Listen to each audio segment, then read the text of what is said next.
Welcome to the Pretty Powerful Podcast, where powerful women are interviewed every week to share real inspiring stories and incredible insight to help women or anyone break the barriers, be a part of innovation, shatter the glass ceiling, and dominate to the top of their sport, industry, or life's mission.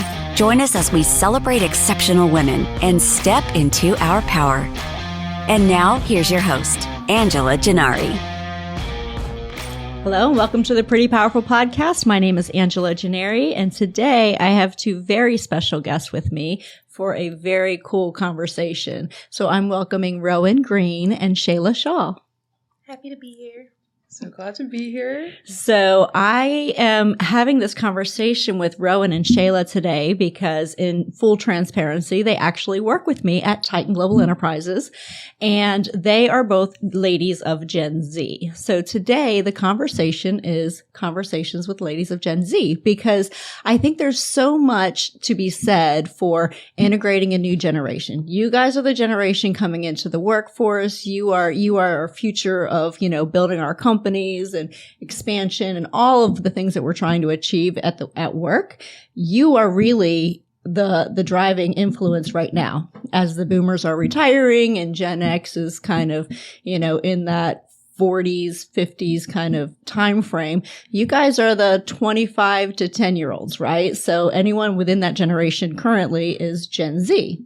So you're the ones graduated from college, getting your first jobs. And I want to have a conversation with you as women in the workforce. What are your influences? What are you doing? What drives you, so that we as employers, as colleagues, we can better work together, because I think that there's just so much mystery that I want to just start solving some things now. So let's talk. And in all honesty, this is going to be great for me because, with you guys in my office, I already know, I feel like I hit the jackpot with the two of you and my son, because when everybody says, oh, Gen Z, this is what drives them, and this, I don't see that, right? Because I have two very hardworking women. I've got my son who's Gen Z. He's very hardworking. And I see a vast difference between millennials and Gen Z. Okay. So let's talk about that a little bit more. So thank you guys both for taking the time to have this conversation with me, because I know this is, just something that kind of off the cuff. And I just think this can potentially be really helpful. So let's start with what influences you today. Where are your influencers coming from? Is it TV? Is it radio? Is it TikTok? Is it YouTube? Where are you becoming influenced on a day-to-day basis? All right. Well, personally, I would say mostly Instagram or TikTok. I don't really watch much TV except for Netflix or Hulu. So definitely, yeah. Social media influences me. Yeah. I know the question that I had read also asked about our buying habits. What influences that? And I would say, depending on the product, influencers that I see on social media absolutely influence my spending habits, whether it be, with fashion or jewelry or something.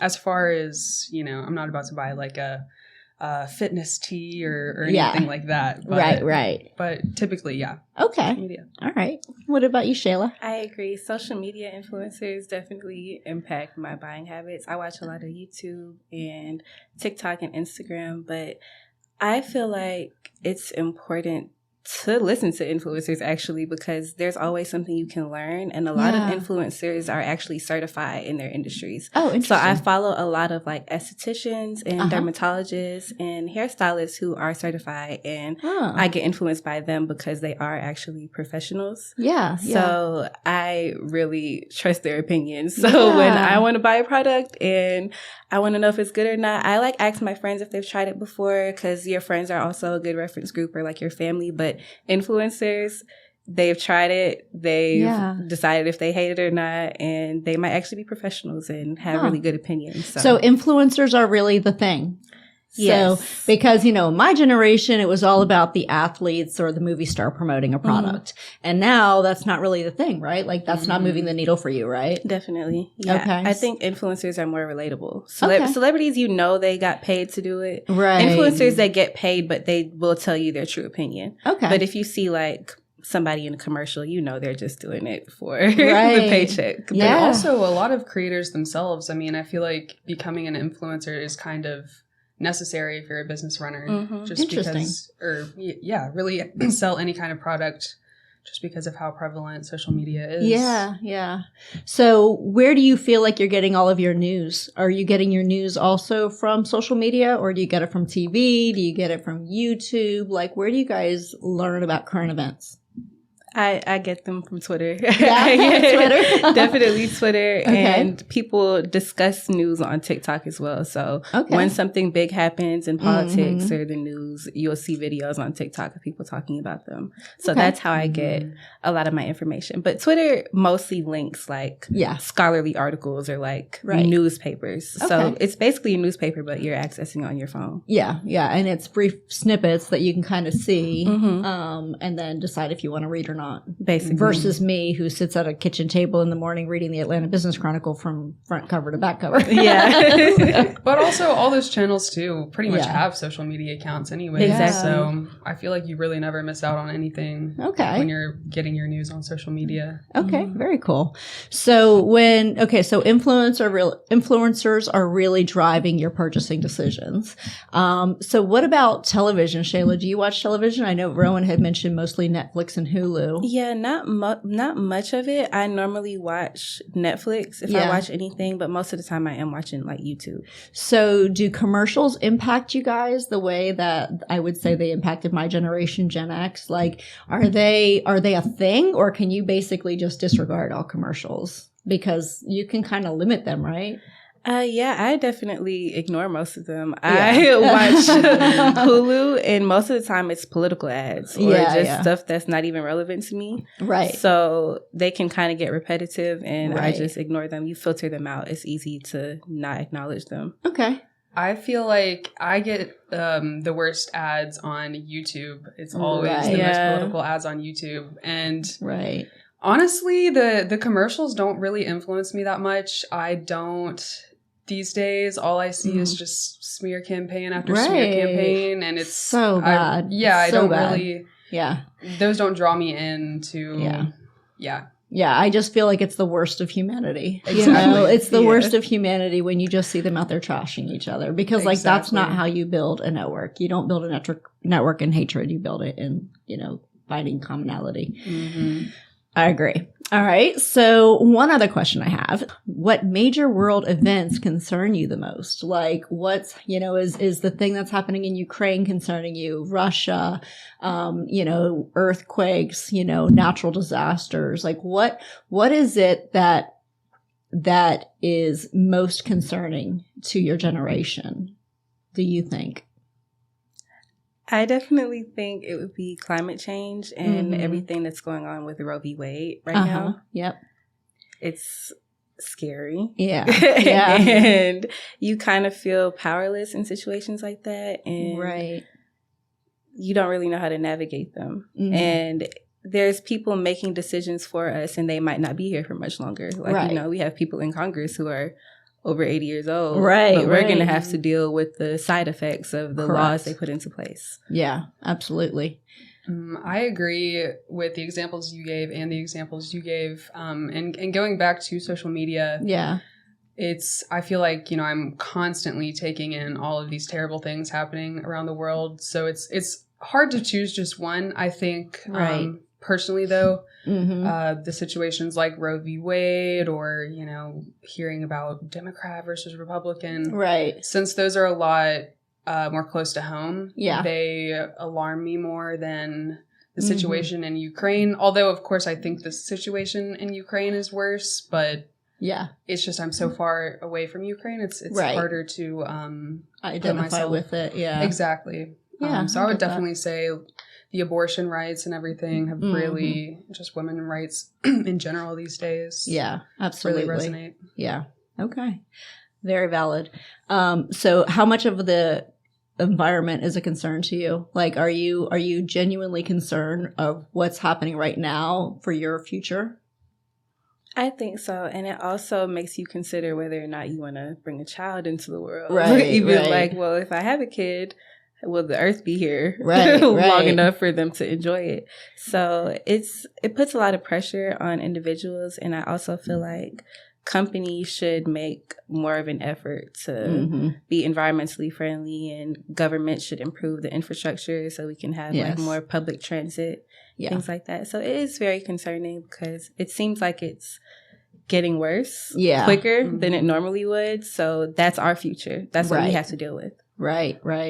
I totally agree with that. It is really alarming. And I think what scares me the most is, you know, of course, we can all do our part, but ultimately it's going to take a lot more than just, you know, a couple people here and there to change the environment. But also what is alarming is, you know, a lot of these companies, like you mentioned, they should be more green, take better actions to offset carbon emissions and whatnot.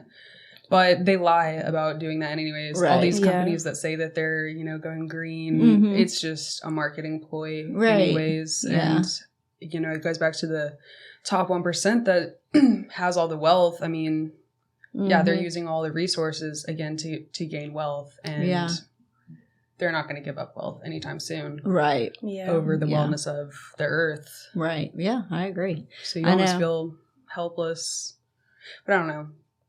Of course, you have to have hope, you know. You do. So what are you guys doing at home? Do you recycle, compost, anything like that at home to like kind of, like, is that a priority at home for you? Yes, we definitely recycle. Yeah. They actually, I don't know if they make it super easy to recycle though. They don't. We had to go to the DeKalb County, like, trash office to pick up our recycling bin. Like, they don't just bring it to you like how you get your trash can. You had to go ask for one. Yeah. So I feel like it kind of makes it hard for people, but we did go out of our way to go get a recycling bin. Yeah. So I do not recycle currently.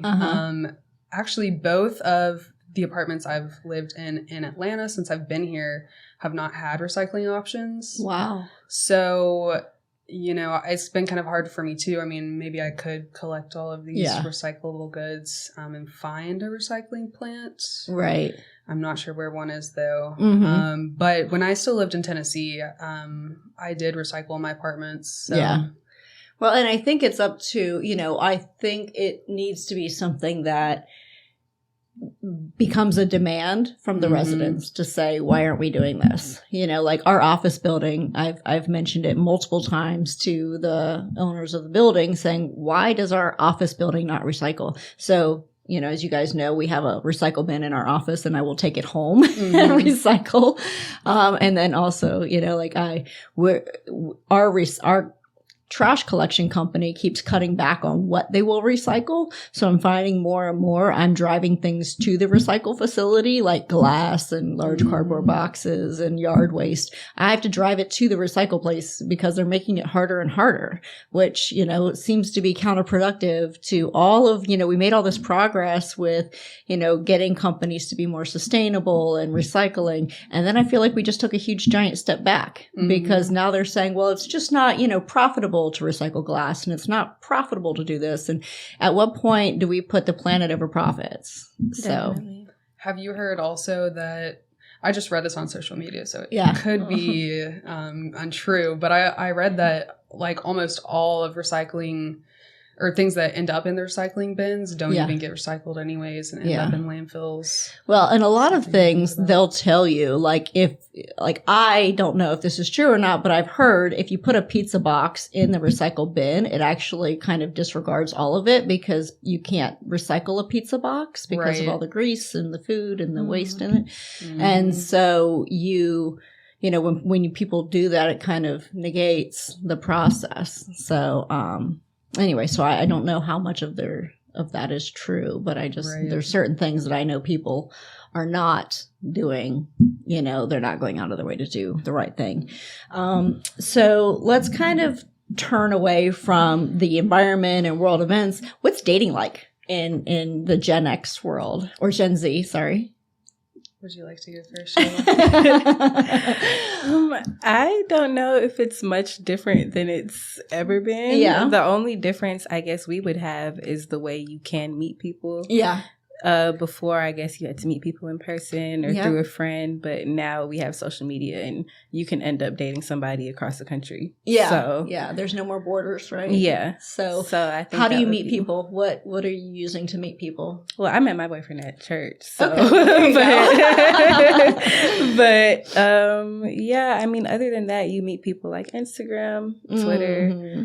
Through friends, they follow one of your friends and you start talking to them. So Okay. Yeah. So social media over dating apps?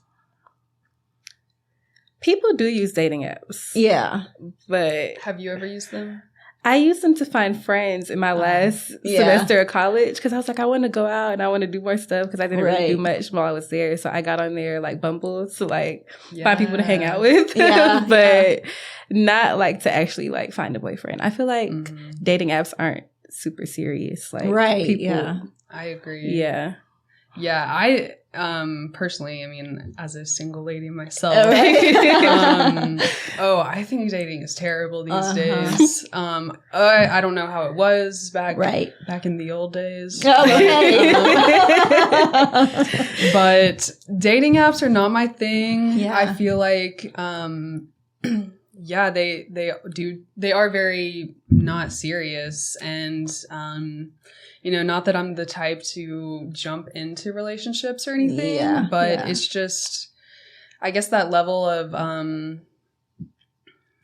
shallow. It's kind of shallow, super shallow. Picking people strictly based off their looks. Yeah. A lot of men these days, at least the ones that I have unfortunately tried to, have relations with. I feel like it's a lot just like only about sex, not really about what my definition of a relationship is, which is, being two completely different people coming together as one, making each other better. It just seems like most of the guys my age are strictly looking for sex, or like a woman to, take him out to eat. Let me use your car. Yeah. So what is traditional dating in Gen Z world? So like, who pays for a date? The boys pay. I don't think that changed. You do. Yes. I guess you can run into people who want you to split the bill, but I feel like most of the time the boys offer to pay. I think, unfortunately, a lot of dates that I've been on, I have either paid for the guy or had him ask me to split it. Okay. And at least on the first date, I think that the man should pay, because if I want to go out to eat, I will take myself out to eat, and I will have a great time doing it alone. Right. So if you want to be out to eat with me, like, put a little effort in, like pay for it. Yeah. I can get the next one, but I think the man should. It's just, I think it's the bare minimum. Yeah, honestly. I think so too. Okay, so that's good, because I feel like that's a tradition, like a man, like when I was growing up, and, really not even my generation as much, but really kind of more the boomer generation, I think the men courted women, and so like that's when they really went out of their way to make a woman feel like she was his priority, right? And I miss that. Like I miss those days when men put effort in, right? Because now I don't know if it's like shooting fish in a barrel, where they're just kind of like, there's just so many in this dating app. There's just so many women. Like, I don't know why they have this impression that there's so many women out there, like maybe not good women. And same with us. Like there's lots of men out there, but there's not very many good men. Right. And so I think that it's kind of muddied the waters a little bit. Yeah. And because it's so shallow, the expectation is so low, right? Absolutely. Like the expectation is low. Like you have very low expectations of people these days. And it didn't used to be like that. Like before, if a man wanted to ask me out, he had to put a little effort into it. He had to have courage and like use his words, his grown up words to say, hey, do you want to go out? And now it's like, swipe right, swipe left, and, hiding behind a phone screen. Right. Like they feel emboldened, behind a screen, but then they ghost you. Mm-hmm. There's no manners, right? Like there's no manners in dating anymore. Sliding in the DMs, like asking for your Snapchat. It's so childish. Right. Okay. So when guys do slide into your DMs, what do you think about them? So that's a social media thing. So Instagram, whatever. So is that a way to connect with you or not really? What do you think? I think so. I've met a couple of friends like that, actually. Yeah. If you post something and they're like, oh, you watched that show too, and then you start talking about it and you start being friends with them. But I feel like a lot of the time sliding into DMs in like a relationship way doesn't work out because they have no basis for a conversation. Okay. So it's just like, hey, How are you? I'm good. How are you? Or they start off with, oh, you're hot. Right. Yeah. Yeah. Right. Yeah. So I think it might not get too far if you don't have anything to talk about with that person. But that goes for anything, like relationships, friendships. So sliding into the DMs with nothing to talk about or you can't carry a conversation, it doesn't get you very far. Yeah. That's also why dating apps aren't serious. Right. You're not talking about anything on there. Right. Small talk. Yeah. Yeah. It doesn't get you anywhere. Yeah. And texting is just so non-personal as well. I hate texting. Like, if you want to get to know me, ask me to hang out. Right. Yeah. So what is your preferred method of communication? Like if a guy wants to get to know you, how do they just texting is not sufficient? Snapchat, Instagram, whatever. Like you want to go out in person or do you want to have a phone call? Phone calls would be fine too. Okay. I mean, of course, preferably, actually being with the person, I think is better. I would suffice for a phone call because you can at least kind of, get the tone of voice and it's a little more personal. And, I feel like texts are just so calculated and, you have that in writing. Like people can screenshot stuff and send it around and, right. Yeah, don't text me. Yeah. Okay, cool. So, all right. So then switching from dating into jobs, right? So you guys both have an amazing job. So no, I mentioned they both work with Titan, but, this is both of your first corporate job, right? So as an employer, and I want you guys to be completely transparent, what factors lead you into wanting to work for a company? Like what appeals to you when you're evaluating a company and saying, hey, this is good? Like what are people looking for these days? I definitely think flexibility is very important, especially after COVID. Yeah. People know that they can work from home and they would like that option. Yeah. Or just, I feel like having mutual respect for each other with the employer and employee. Like if you have an emergency, some companies might fire you because that's your third time calling out, but maybe your child was sick and you had to go to the hospital that day. So I think really having understanding and respect for your employees is what can really get good workers and can really influence people to want to work for you. Yeah, absolutely. I definitely agree with that. Yeah. Because I don't think anybody wants to just jump into a job where, the CEO is, for example, in Walmart, it's like you would never meet the CEO of Walmart ever. Right. And it's just, it's these rules passed down by these people that you'll never know. Yeah. And you can't really, you don't have any say in the situation. And I definitely think the more smaller businesses, those more kind of, intimate office settings where you can actually, you're treated like a real person. Right. Who has real, authority, autonomy. Yeah. Well, and I think with small businesses, you wear a lot of hats, right? And so having that ability to own your piece of it is a big deal. And I found that people who work in larger companies, they might have goals and expectations, but there's no, they have a framework that they have to work within. And I think with a small business, it's a little different because you have more of a voice and you have more, determination about what happens, and like, you know, you talk about timelines and things that make sense, right? So that's exactly sounds to be a little bit better. So what type of environment do you perform in best? Like, I think an encouraging environment.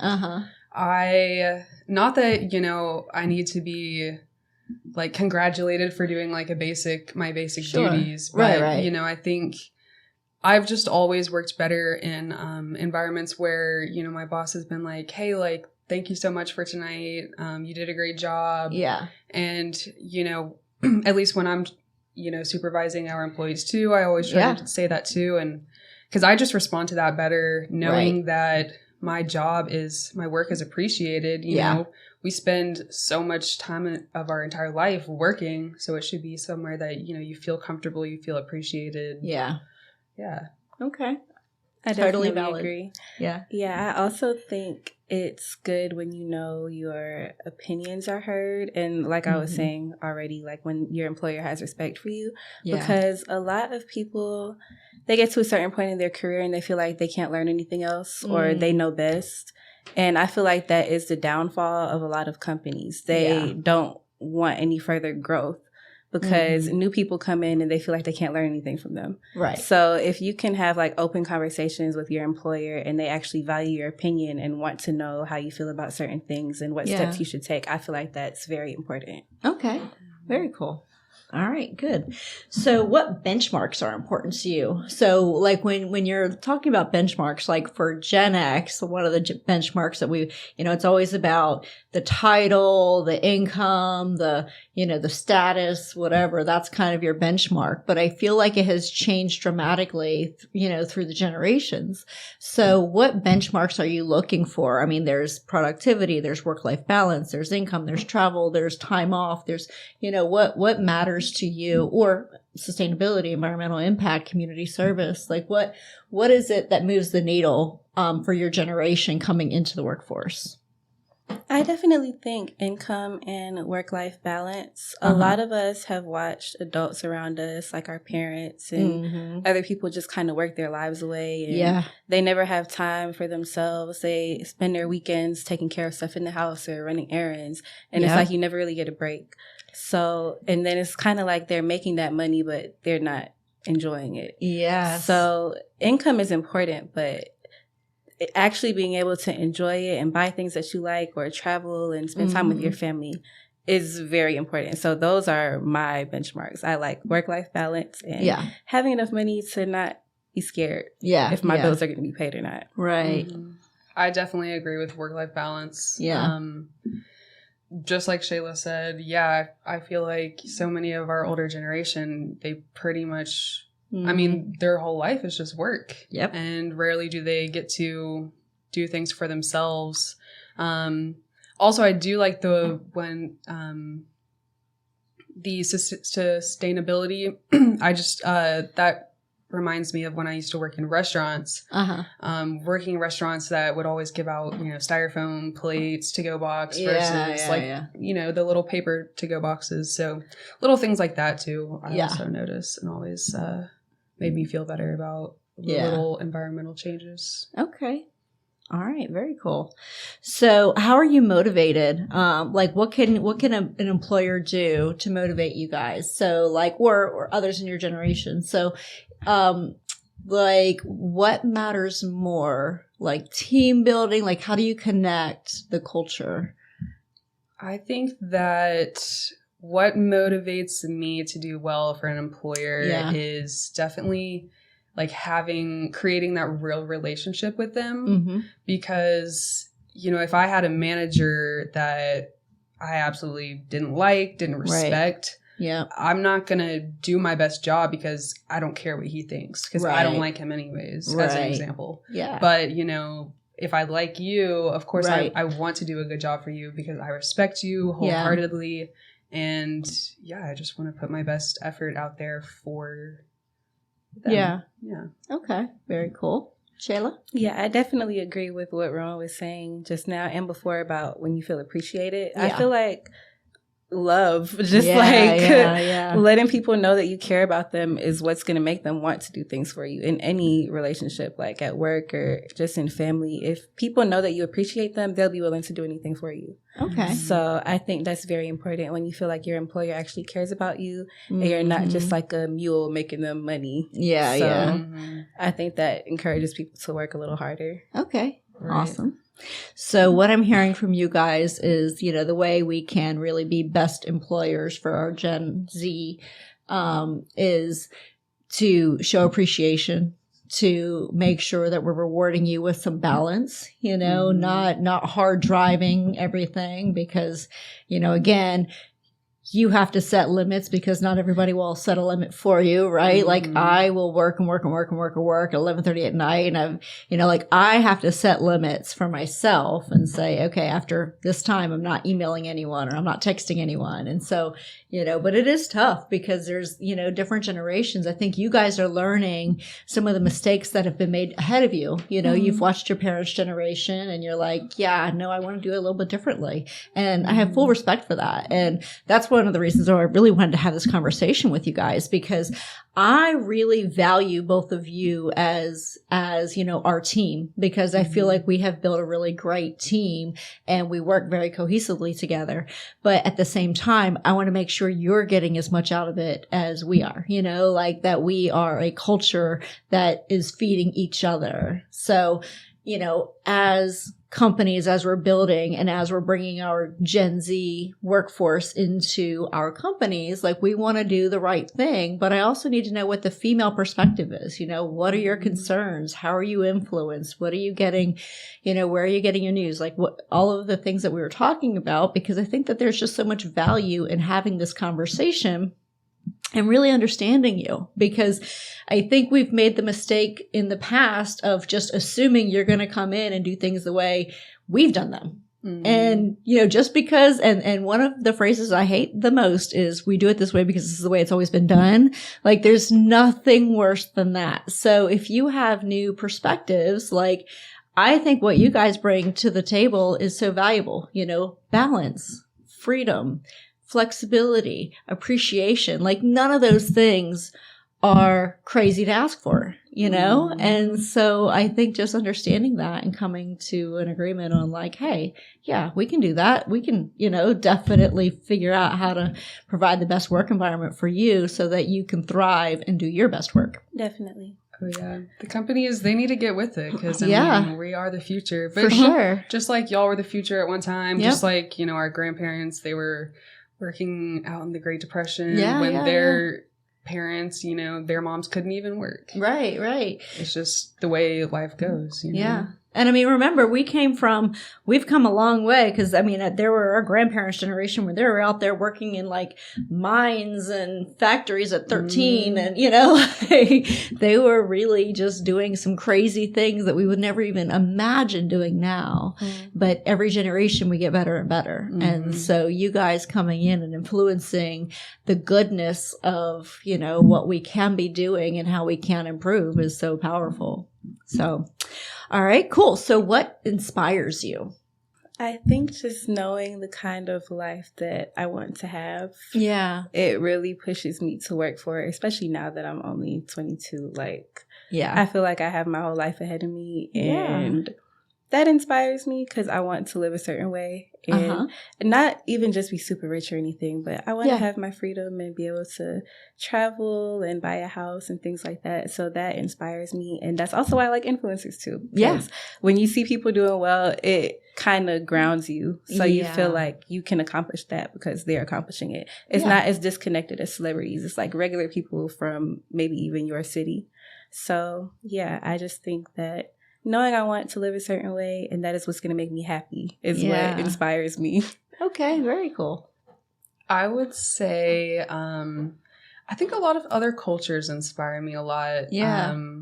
I have been fortunate to travel a few times and just, not that I've been everywhere, but every time I have traveled, there's just always something from that culture that really speaks to me. And I just feel like, most other cultures besides in America, they're so much more like they live so much slower. It's not as much hustle and bustle. And, and I really admire that. Yeah. And then, of course, people in my life inspire me a lot, too. My mom. Yeah. You've inspired me a lot as well. Thank you. And your mom inspires me, too. She was a previous guest on our podcast, by the way, y'all. Well, thank you. And you guys both inspire me because, like, I brag about you all the time because I'm always like, did I just hit the jackpot with my team? Because I do feel like when people say things about Gen Z, like, they're lazy. They don't want to do anything. I'm like, no, that's not my experience at all. And like mine is not that way. It's the millennials that are lazy. Yeah. And I also don't even think it's that we're lazy. It's that we won't settle. So if we have an employer that's not treating us how we want to treat us, we're going to leave. Yeah, exactly. So it's not that we're lazy or we don't want to work. If you're not giving as much as we're giving, then we kind of pull back. Yeah. So you know what? I've never heard it put better, but you're exactly right because my son is the exact same way. Like he won't settle either. And it's not that he wants to job hop. He doesn't want to, like, he's very, very committed, but he's only 16 and he's like, I took a job paying more, but the environment is not as good as where I was before. So I'm going to take a pay cut and go back to the other environment because it was a better culture fit. Like he enjoyed the job more. So even though he was making more money at the car wash versus, fast food, he's like, it's just not as good of an environment. And so for him, it's just not settling and realizing that you have options. I feel like our generation too is a lot more in tune to our emotions. So we can admit how this environment makes us feel. Whereas some of the older generations view that as weakness or laziness. Yeah. No, I think it's powerful to be in touch with your own emotions. I mean, y'all know me. I'm all like, meditation and prayer and like hippie. but so I'm big on, making sure that you feel good about what you're doing, not just that you're accomplishing things and want to know that you're happy, right? Because happiness is really where it all stems from. And if you can be productive and be checking boxes all day long. Yep, I got married. Yep, I got a house. Yep, I did this. Yep, I did that. But you're not happy, right? Yeah, exactly. And so if you're not happy at the end of the day, what are you doing? Exactly. So happiness is way too important and life is too short. So I agree with that wholeheartedly. Yeah. Be happy. And again, it goes with relationships. It goes with jobs, find your happiness and, don't settle. So, okay, cool. So, I'm going to ask you guys my questions that I always ask. So, as women, we give our power away all the time, right? Like we give somebody else credit. We step into our power. We give away our power. So tell me about a time that you gave away your power. And whether it was, giving somebody else credit or letting somebody treat you badly or whatever it was. And then a time that you stepped into your power and what the difference was in those two instances. Honestly, when I hear that question, I feel like I go back to like past relationships that I've been in, giving away my power, and not, standing up for myself and how I should have been treated. And just these last couple of years, I feel like I've really stepped into my power in that sense of, I have not hesitated recently to, get somebody out of my life if they're not treating me how I should be treated. I think that I really have stepped into my power about, and my self-esteem and I don't let negative people in my life anymore. And I don't let people treat me bad. Good. Yes. Well, and I got to tell you the one time that I was never more proud of you than when you stood up to one of our managers who, he was yelling at you and you were just not going to tolerate it. And I even remember saying, like, I am so proud of Rowan because, he was bigger, tougher, older, all of these things. And when the two of you guys had a dispute, which, work disputes happen, but when the two of you had a dispute and he thought, well, Rowan's always been shy and, quiet and you just stood up to him and I was never so proud of you because I said, look at our little Rowan. She has come so far. I love it. And I was so proud of you because you totally stepped into your power that day and you have not looked back even one time. So thank God for that. So yes.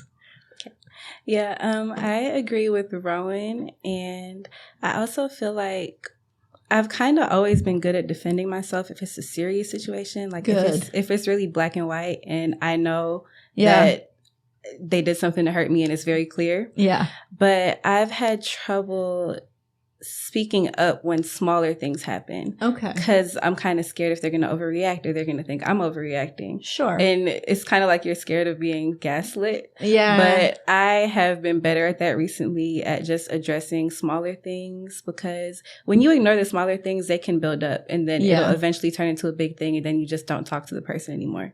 So I feel like addressing smaller things is how I get my power back. And not even starting arguments over them, but just like, oh, you did that and it hurt my feelings a little bit. I just wanted to let you know. So it doesn't keep happening, because you can't really hold them accountable to something that you never brought up.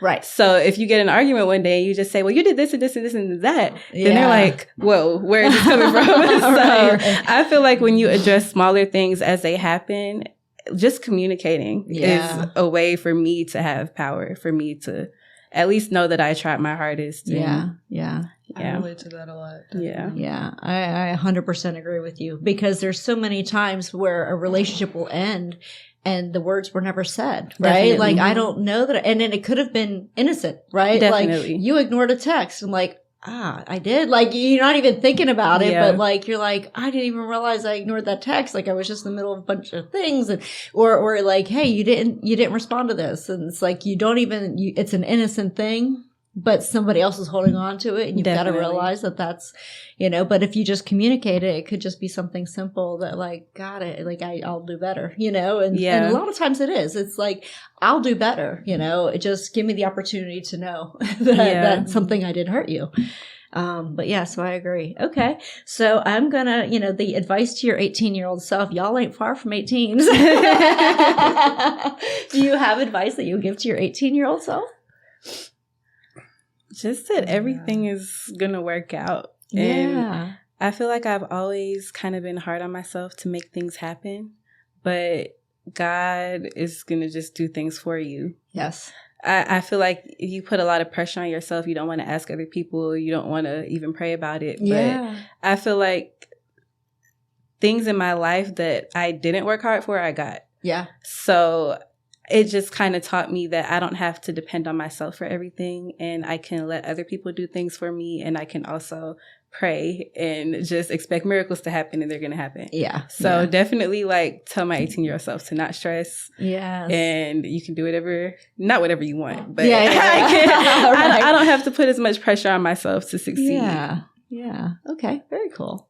I would tell my 18-year-old self just to respect yourself more and don't let these men walk over you. Yeah. Learn to be alone and don't let yourself spiral. I mean, goodness, I went through it when I was 18. Yeah. But, I've come a long way, and I would just tell her, everything's going to work out. Everything's good. Yeah, I like that. Very good.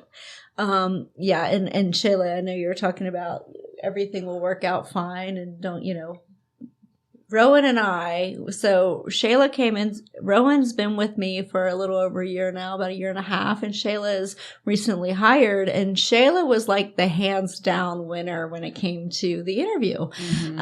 And I gotta just brag on Shayla for a minute, because I gave everybody the option of doing a Zoom call or an in-person interview.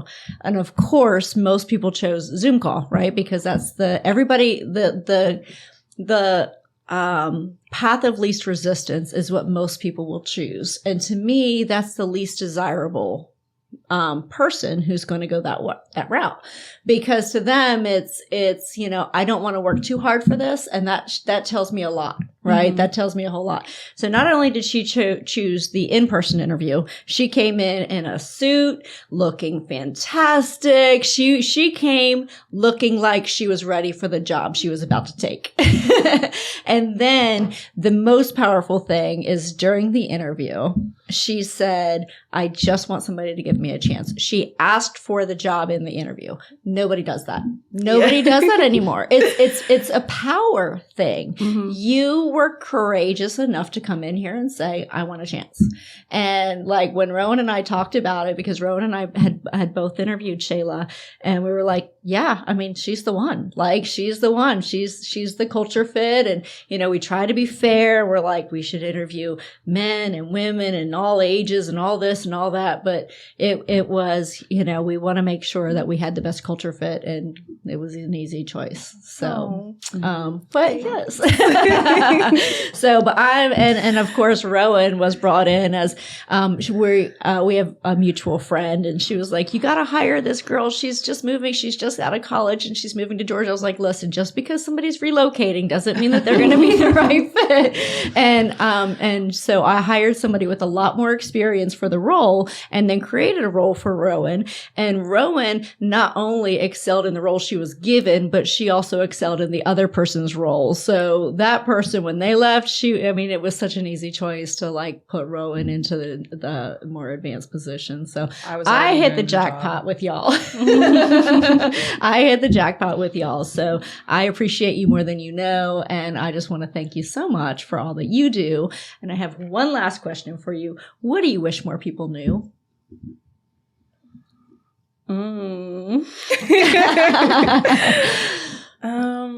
Maybe just that if you have a positive outlook, that can impact your life even better. Yeah. Because even if you're going through a bad situation, if you sit there and sulk about it, you're just going to feel worse. Yeah. So I just feel like knowing that there's always like light at the end of the tunnel, or, you know, sunshine at the end of the storm, then that will really help just your day-to-day life. Yeah.